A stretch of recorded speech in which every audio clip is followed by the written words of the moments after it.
Dream Journal.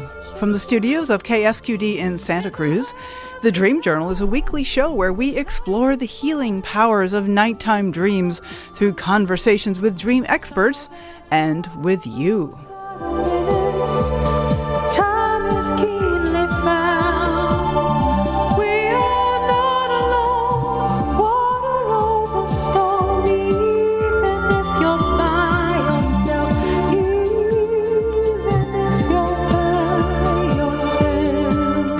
Of Carl Jung, who looks outside dreams, who looks inside awakens.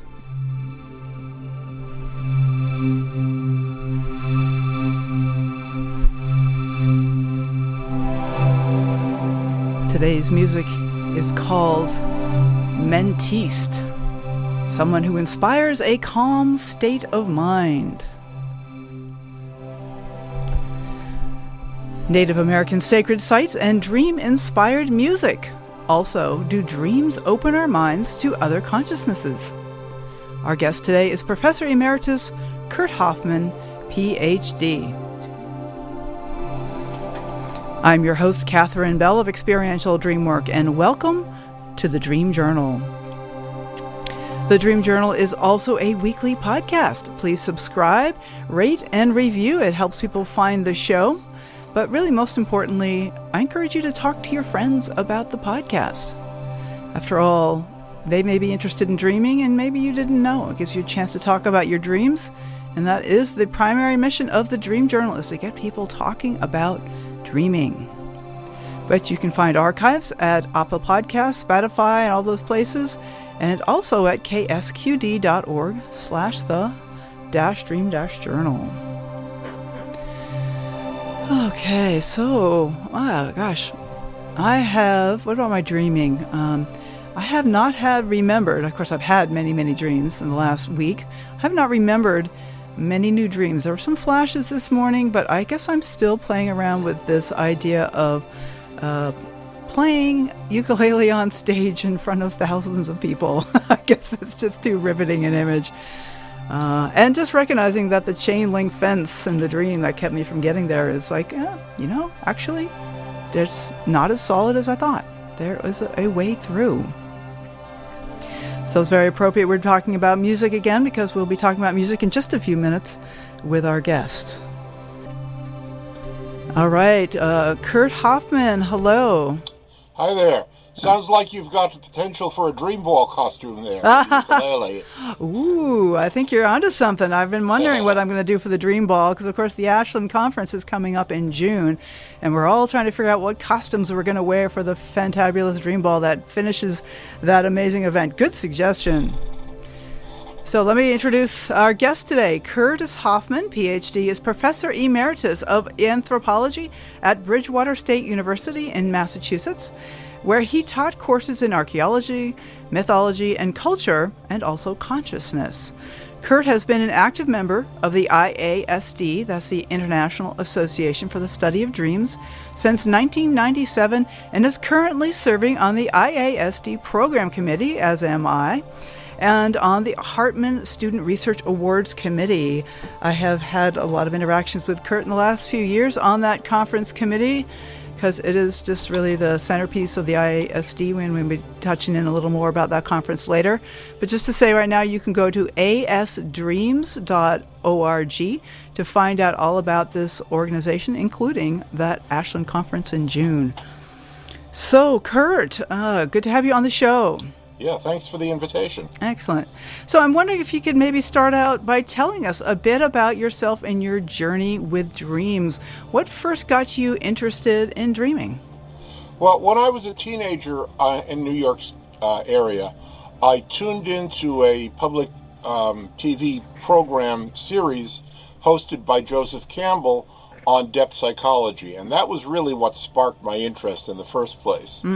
I went through a number of different stages of involvement. Actually kept a dream journal during my 20s, but then I laid it aside and not that much was going on. However, in 1991, I met with two women at the International Conference of the Arcane School in New York City, and we basically hit it right off. And we agreed that we would meet again prior to the next year's conference. And just before that conference, each of us had had what Jung would call a big dream. And the three dreams wove in and around each other in terms of their themes. And we said, wait a minute, we got something here. So we agreed that we would thereafter share on a monthly basis all of the dreams that we could recall by mail. And we kept that up for quite a number of years. In the course of that, one of the women, Joy Gates, who was living in New York at the time, attended the IASD conference there and was wowed by it. She then moved to Asheville, North Carolina, and the conference came to Asheville, North Carolina in 1997. And so she invited the two of us to join her at that, which we did, and that was my introduction to IASD. And what year was that? Time, 1997. 97. Oh, okay. So it's been a little while. It has. I have attended every conference that we've held but one. I have to qualify that because, of course, we didn't exactly hold a conference in 2020 due to the pandemic. But I've been at all the other conferences except for 1998, and I've presented talks and workshops and morning dream groups at most of them. So you really jumped in a big way. Oh, yes. Both feet. So, it's interesting that things you find out about people when I invite them to the show. Like, I hadn't realized you were an anthropology professor. And so I do want to delve into some of your anthropological stuff around Native American sacred sites and also about consciousness. But I wanted to start with what you're most excited about lately, having to do with dreams and music. And you sent me a couple audio files. And I wonder, how would you like to introduce the music and where did it come from?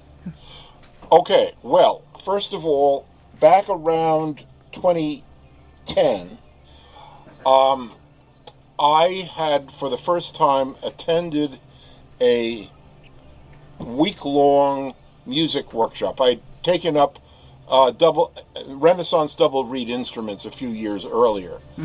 Joined my wife's recorder group and was playing, and we have a week-long early music week fiesta at a camp in the woods in Plymouth, Massachusetts. And the night after I got back from the first of those, I guess it was actually 2009, I had another big dream in which I saw that I was going upstairs to a location where the two women who were running the camp that year were holding a choral group. And each member of the chorus had one piece of paper with one word on it, but they gave me the whole text. Now, at this time, I had been reading C.G. Jung's Red Book, which many of your listeners may know about. I had been finding a lot of bizarre synchronicities between what I was dreaming and what I would then read in the Red Book. And so I was paying attention. And what they gave me was the whole text, which was actually from the Red Book. It was the account of Jung's encounter with the Babylonian hero Gilgamesh, whom he called Izdubar in the book, and a series of incantations that he and some villagers did to reawaken this figure. And this dream propelled me, though I didn't know at all how to do this, to write an a cappella cantata for 4 voices on the text of the incantations. And I sort of said to myself, I don't know how to do that. And the dream said, we'll show you. And they did. And so about 130 dreams later, and about a year and a half later, that entire composition was completed. I have a music writing program called Finale, which I've used to record this. We did perform some of the movements of it live, and I presented it at the IASD conference in, I think, 2011 or 2012. So that was the first bit of this. And so I now knew that I could receive music in dreams without specifying the answer to your final question is, where is this coming from? I don't have that answer. The best answer that I can give to that, the Hindu sage Patanjali refers to the rain cloud of knowable things. Oh. And that's the best that I can say where it's coming from. Okay, well, it's interesting because your music is very different than the other dream-inspired music I've heard. Like many people, myself included, will have a meaningful dream and then they'll write a song about the dream, or maybe a phrase or some words will come from the dream. But yours seem to be different. So yeah, what else do you want to say about these? Well, okay. I would first of all, let me back up and say that my career was as an archaeologist. Okay. And so I learned how to categorize and inventory things very carefully. And so in the course of working with the dreams that went into the Gilgamesh Cantata and the dreams that have gone into the musical Dream Tarot, I have kept very careful records, and more careful records with the current project than before. And I would categorize these dreams into 4 categories. First of all, I think what you're describing are dream tunes that are actually embedded within the structure of the dream itself. Right. Mm-hmm. Okay? And I've had a lot of those. Mm-hmm. Secondly, dreams for which the only thing that I remember about the dream is the tune itself. Right. And that could be that I've forgotten the rest of it or not. No way of knowing. Thirdly, dreams that come when I'm in a sort of a semi-lucid state after having partly but not entirely awakened and going over the dream in my mind, and a tune will come. Mm-hmm. That's what I'm calling hypnopompic dreams. Right, okay. And finally, dreams that are what I call referential. That is, they tell me how to go about putting the pieces together, how to promote it, and how to organize it and things like that, but there's no actual music in them. Okay. So those are the 4 different types of dreams, and that's helped in order to understand what's going on. For the musical Dream Tarot project, more than half of the dreams, and we're talking about 768 dreams now over 19 months, wow, have been hypnopompic. 738 dreams? 68. 768. In how many months? 19 months. Oh my goodness, that's nuts. Oh yeah. Wow. It's been kind of overwhelming. And what I will say is that since I've completed the project, my dreaming has returned to normal, but normal for me is still like 45, 50 dreams a month. Wow. Okay, that's prolific, certainly prolific. Yeah. Okay, so great. So let's go ahead and listen to one. The Ace of Pentacles. Yes. So, because it's musical tarot. So go ahead, Rick. Maybe I should explain for those who are not familiar with it. Is that the tarot is a group of 78 cards ordinarily, which is organized into 5 categories. A group of 22 what are called major arcana, which are highly symbolic, deeply archetypal images, and then the remaining 56 cards are divided into 4 suits, which are the origin of our modern deck of playing cards, right? With 1 extra court card, the page. And so they go from ace through king, queen, knight instead of jack, and page. And the 4 suits are associated with the 4 alchemical elements: fire, air, water, and earth. So what you're about to play is the ace of the earth suit. Okay, go ahead. And because the orchestra is divided naturally into 4 sections, brass, woodwinds, strings, and percussion, this was the structure on which I built the tunes, so that the pentacle pieces all involve percussion instruments. Okay, here it is. Here it is.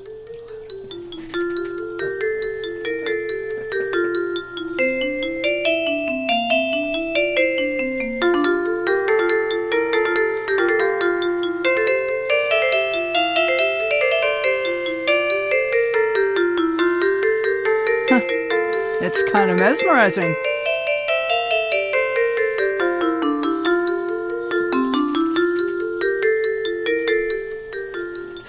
So, yeah. Okay, yes, definitely. There's something about that. It's very mesmerizing. Mm-hmm. So, So you have one piece of music for each of the different cards in the tarot. Right. But with one exception, all of the pieces are comprised of multiple dreams, of tunes from multiple dreams. In one case, as many as 31 different dreams went into one of the pieces. Whoa. Usually not that much, but that was a tough one to put together. In fact, it was finally a dream back at the end of December of this last year that finally showed me how to put the pieces together. It was a dream in which I and another person were organizing a garden, and it was a circular garden, and we each did 1/4 of it, and then we had to coordinate with the 2 other people who had done the other half of it.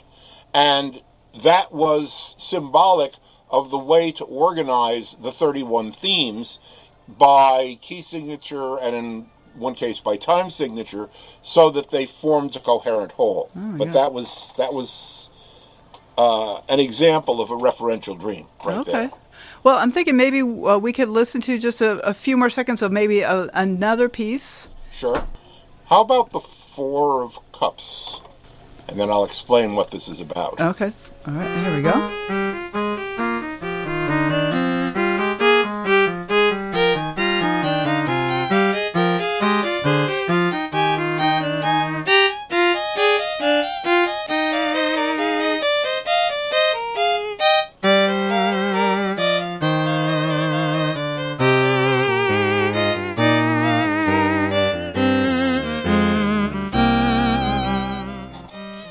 It seems like there's a lot of it reminds me of like a fugue, a kind of a repeated theme. Exactly. Yeah. Okay. It is a 4-voice fugue. Oh, okay. Okay. And this was, while I had other pieces for the 4, this came about as a result of a fairly lengthy dream in which I came into contact with the string quartet that was performing it.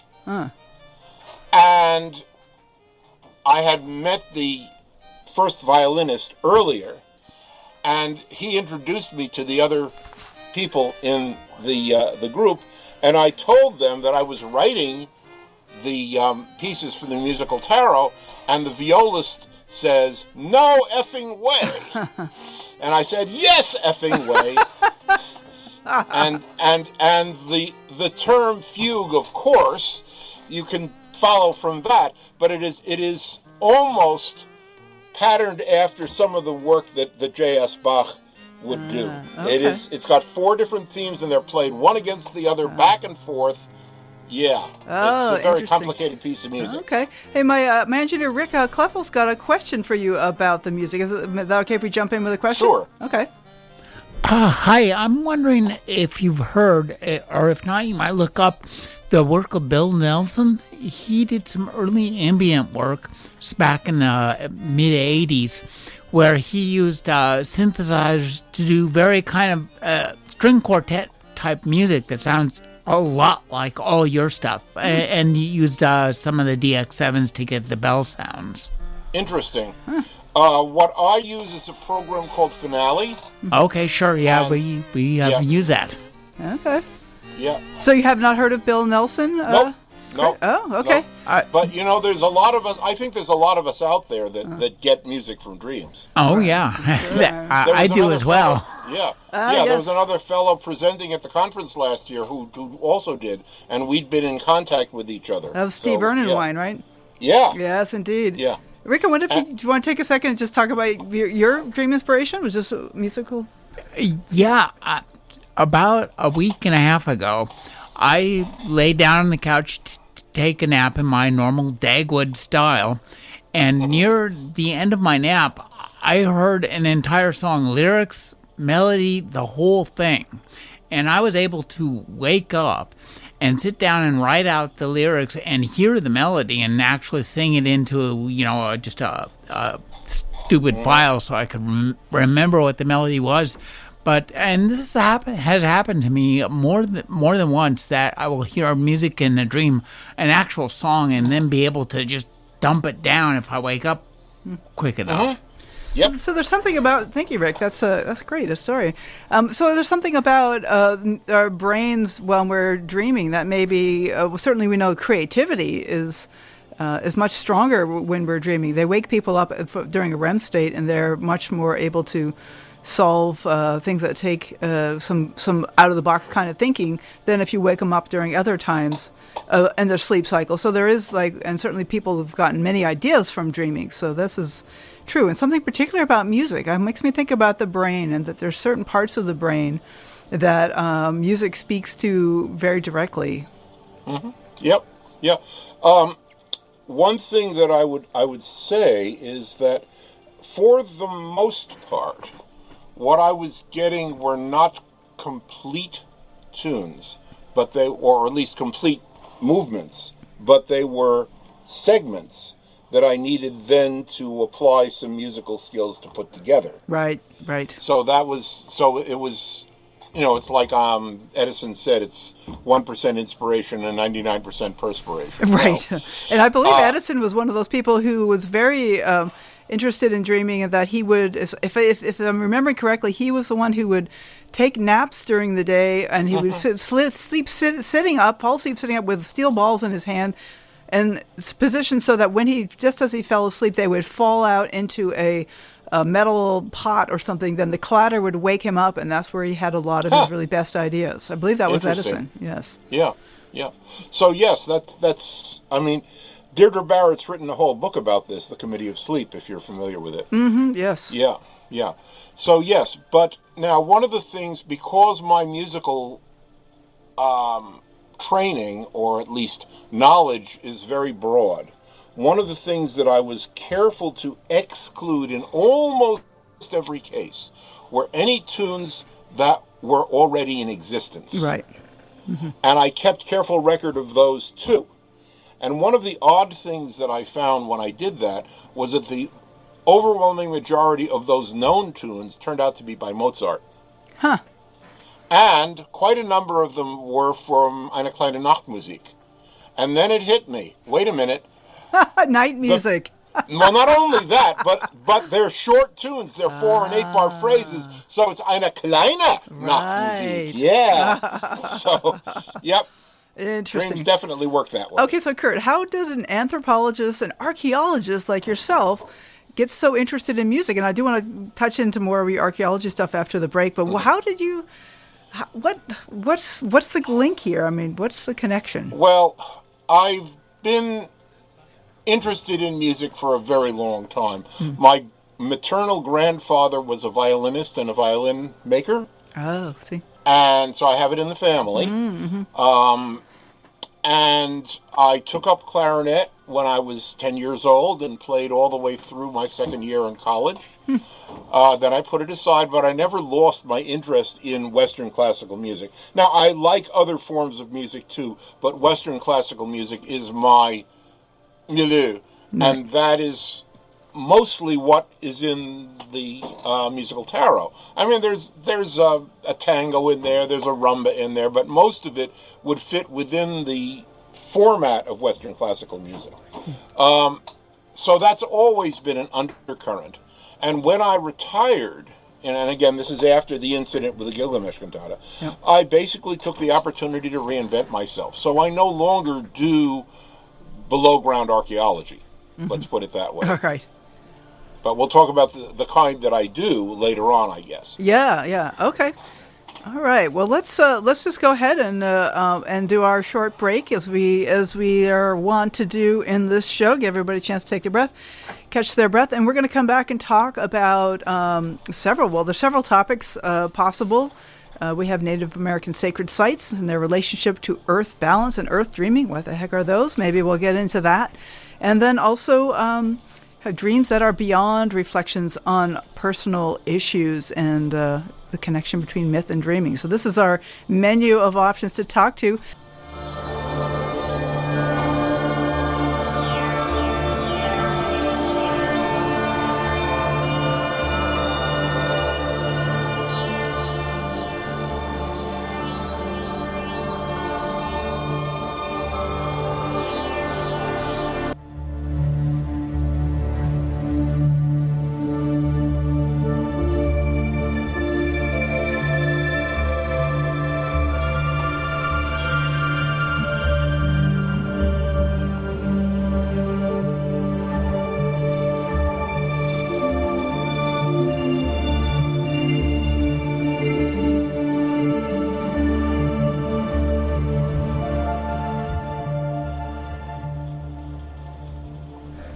You are listening to the Dream Journal. My name is Catherine Bell, and we are broadcast live from the KSQD studios in Santa Cruz, syndicated over the hill to KCXU in San Jose.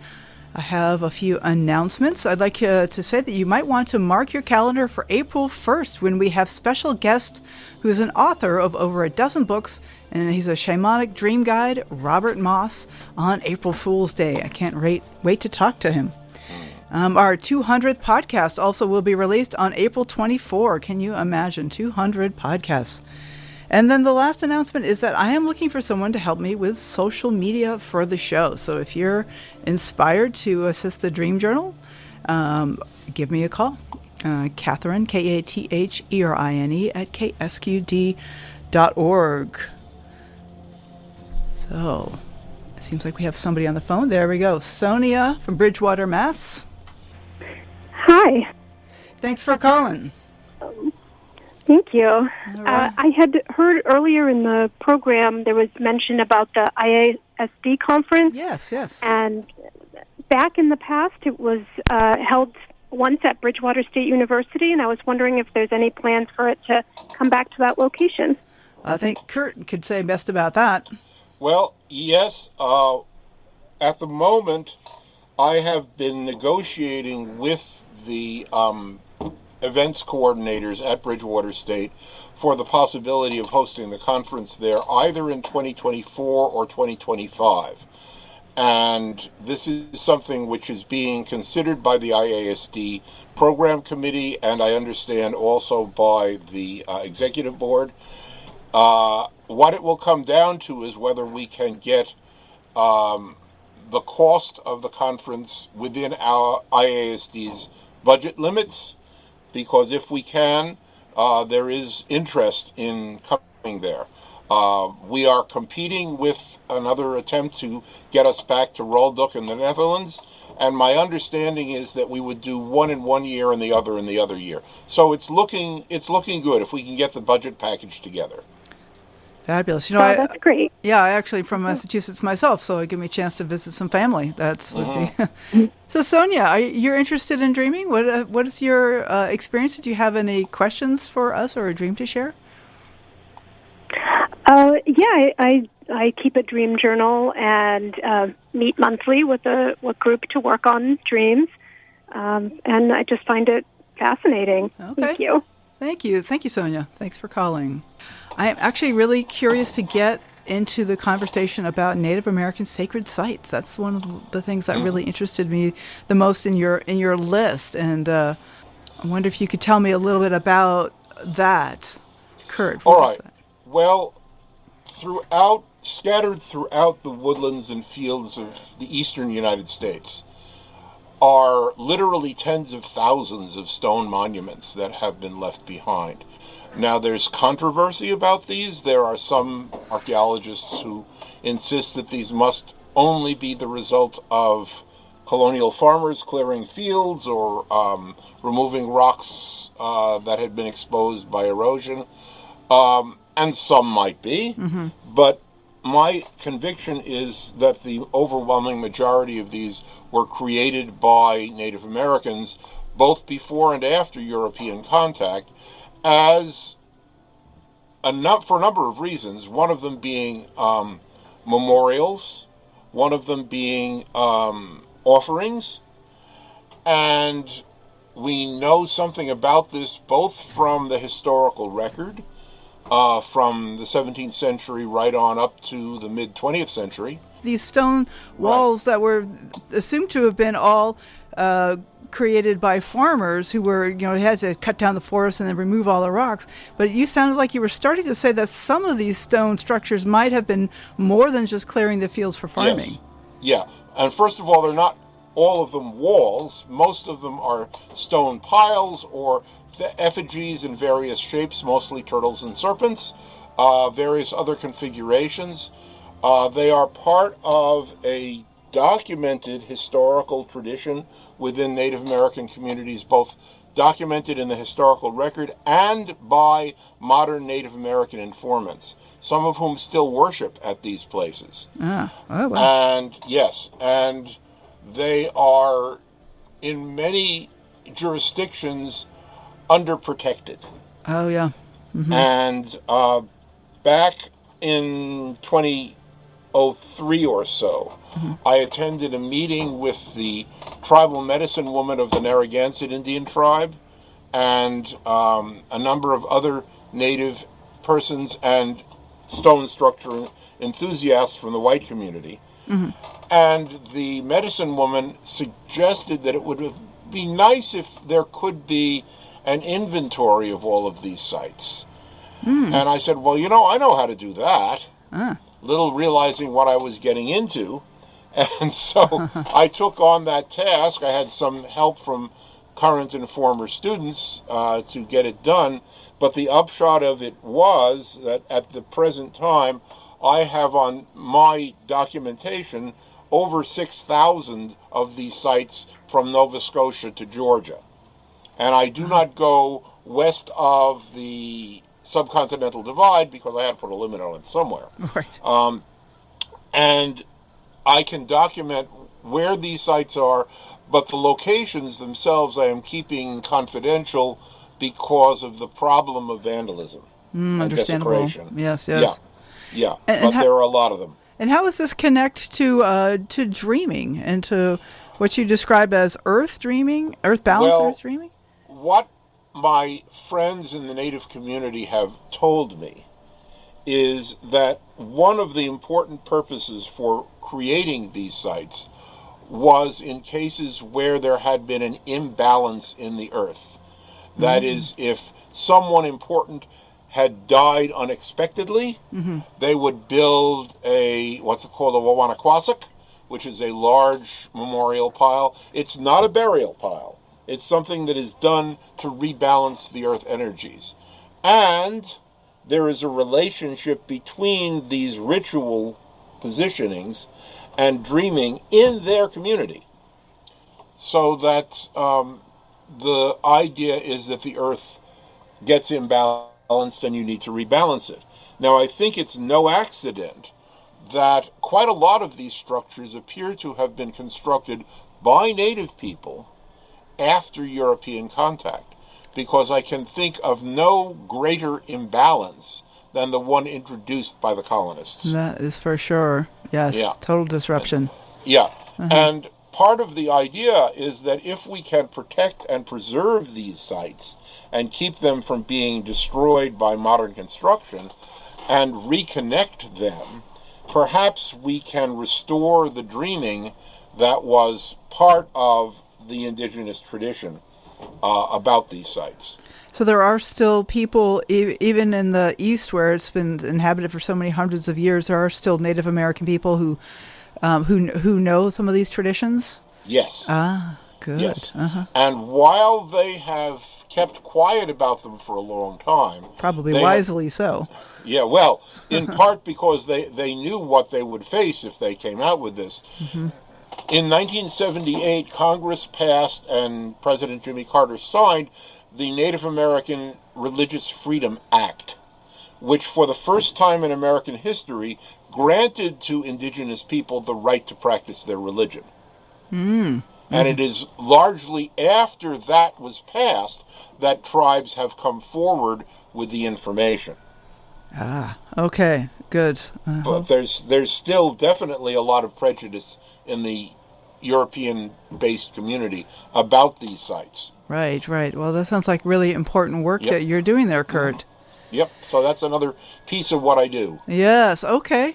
So, but I don't dig these sites. They're not to be excavated. They're not to be disturbed.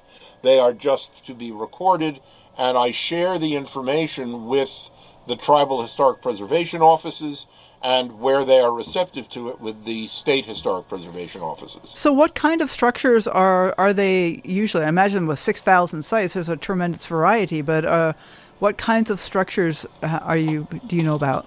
They range from very humble stone piles, just one rock on top of a rock, all the way up to very carefully constructed cairns and U-shaped structures and effigies and stone circles, all sorts of different types. And there are petroglyphs. There are things that are pecked into the rock And frequently what happens is that you get several different types at the same site.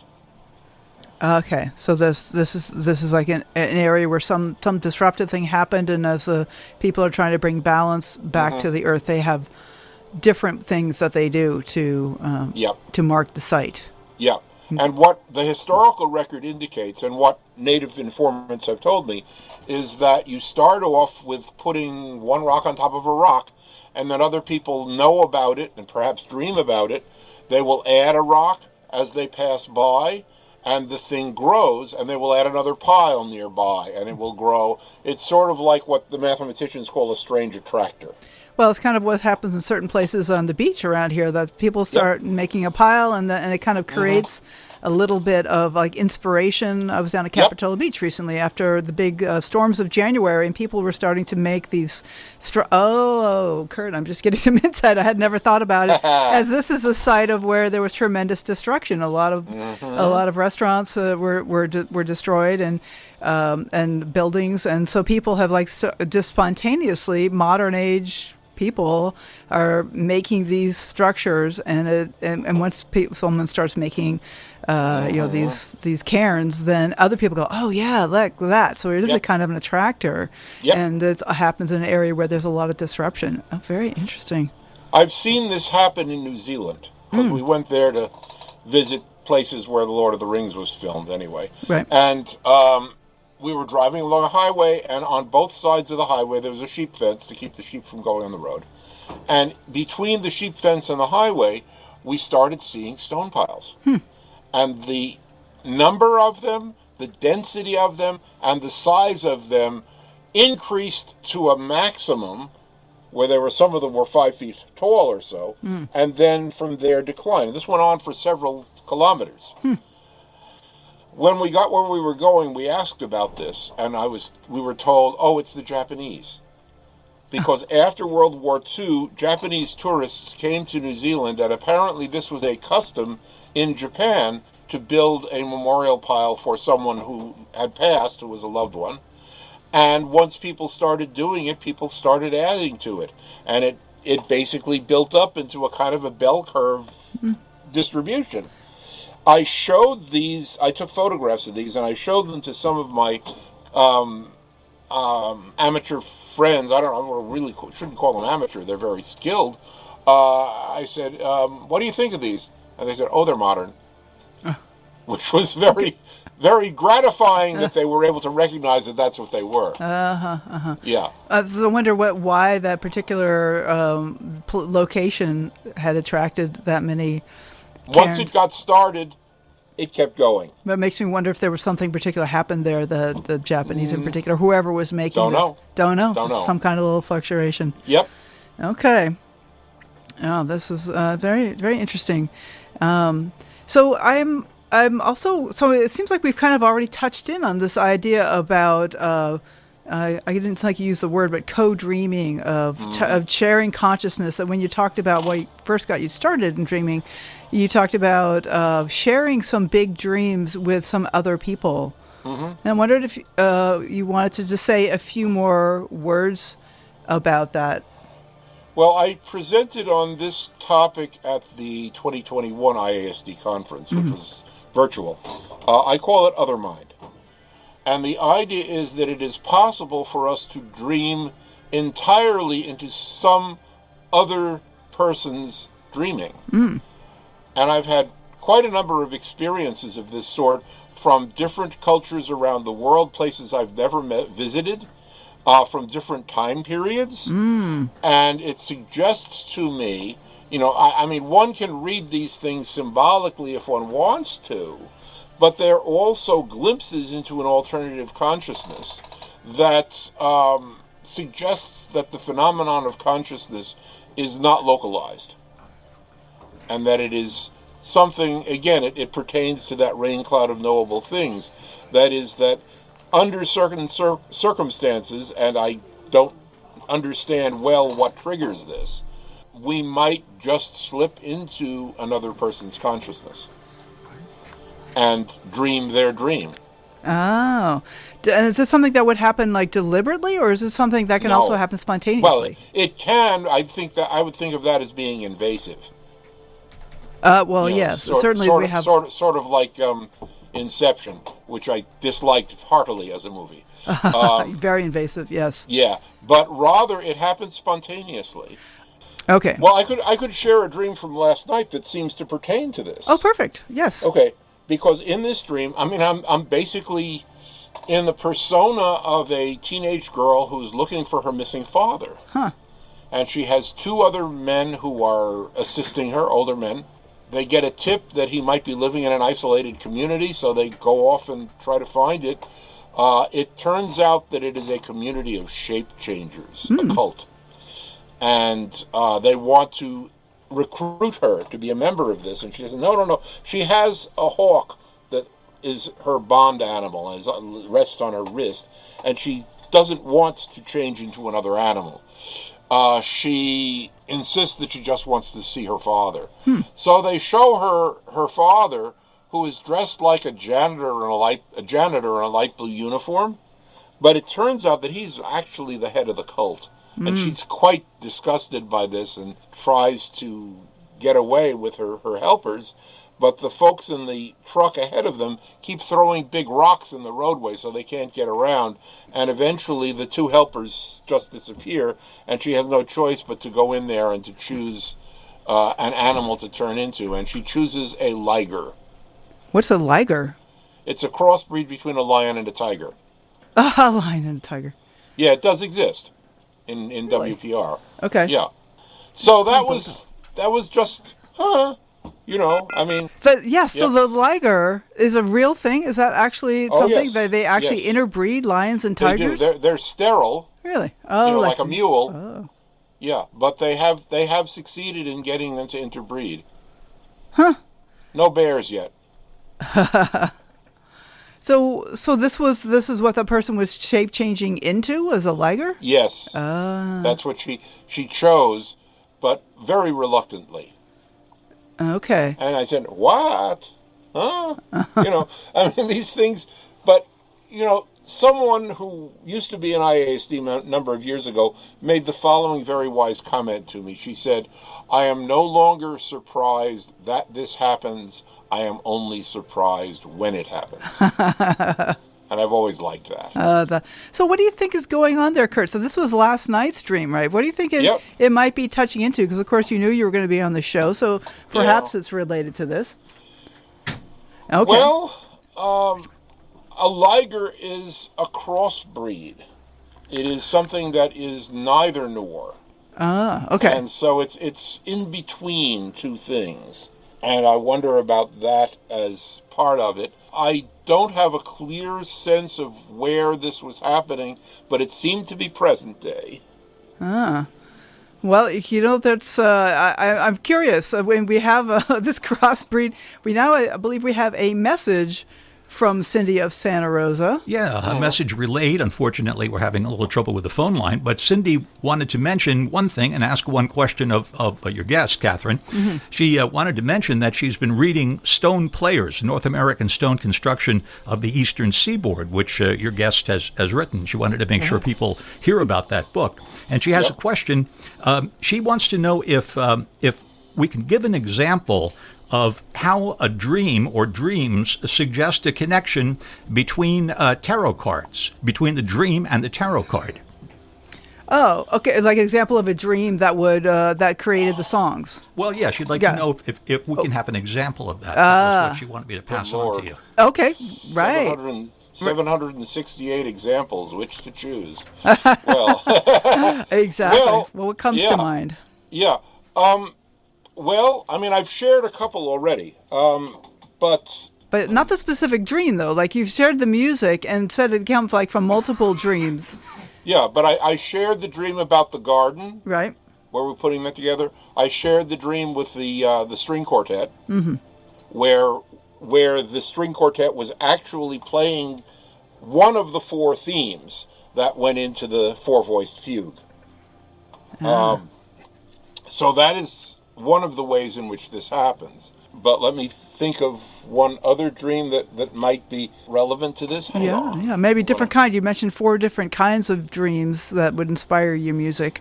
Let me go here, because one of the things that I am doing in addition to the music is I'm writing a book about the process. Oh yeah, this was fun. Someone gives me a tune and asks me to get a blessing for it to give it more pizzazz. I enter a Catholic church. Aside from the priest who stands before the altar with a cup of holy water, I'm the only person there. I walk down the aisle to where he is standing and request the blessing. The cup is so full of water that it sloshes over the lip and some of it lands on the floor before he blesses the tune. So that was a dream, okay? Right. Now, the pizzazz, which was there, consisted of a run of 16th notes that was to be inserted before the opening theme for one of the pieces. Now, how did you know that's what that was? Because I heard it. Oh, you heard it. I heard it. Yeah, I heard that in there.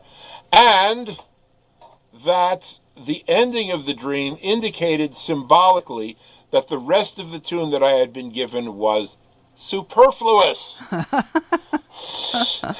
Because this is very late in the process. Yes. Because one of the things that I wound up getting occasionally were duplicates. Okay. And now how would you know that was specifically for that card? Because it was. Okay, in other words, the Queen of Pentacles, that particular music had, the pizzazz went into the tune of the music in the dream. Okay, I see.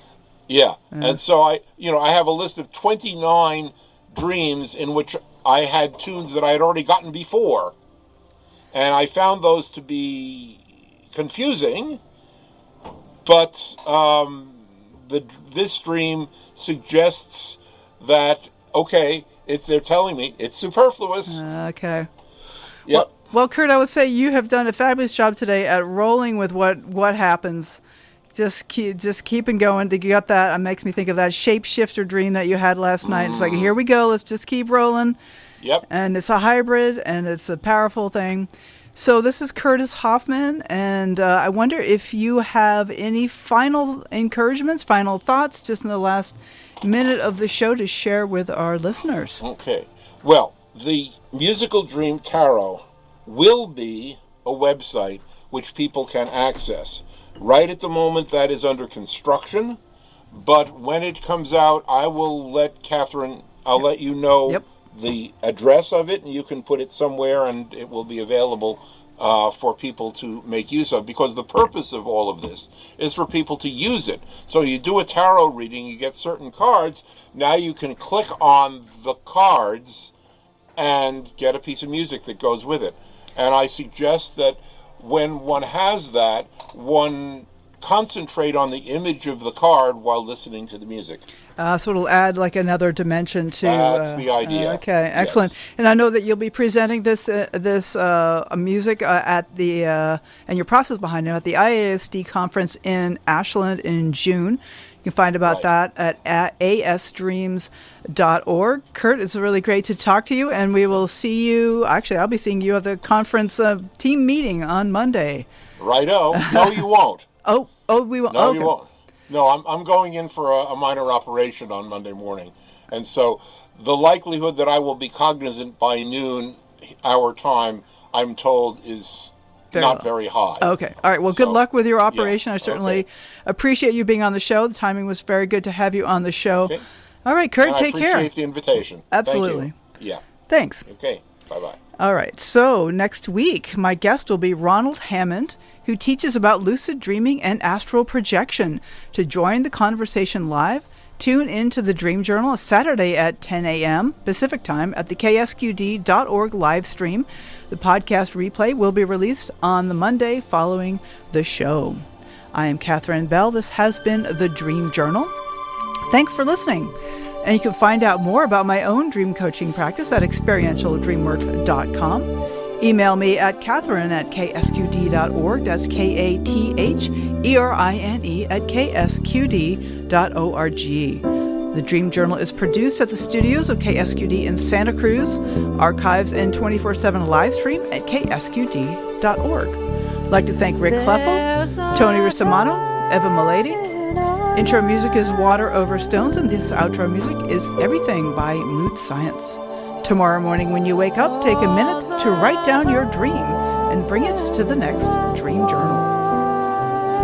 All the boys and the girls and everyone in the world knows that so much is wrong.